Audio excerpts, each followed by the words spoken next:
To solve this example where we have 5 over 8 multiplied by 9 over 10 and then multiplied by 3 over 4.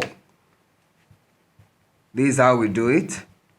So we're having 5 over 8 multiplied by 9 over 10 multiplied by 3 over 4.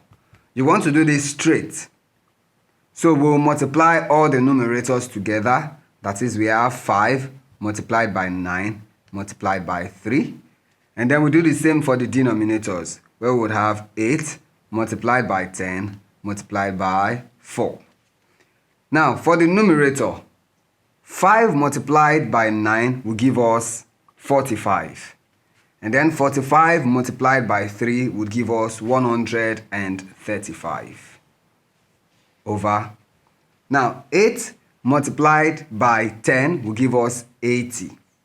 And 80 multiplied by 4 would give us, now when we have 80 multiplied by 4, that is, 8 multiplied by 4, that is 32. So we have 320. Now remember, you have to bring your fraction to its lowest possible term.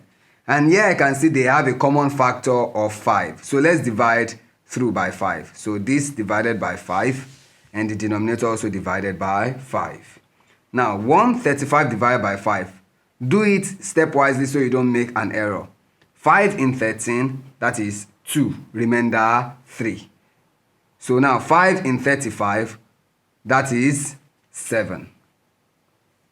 And then for the denominator, 5 in 32, that is 6, because 5 times 6 is 30, so giving us a remainder of 2.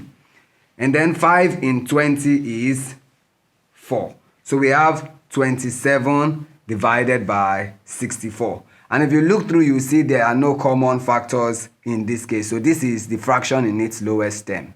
Thank you.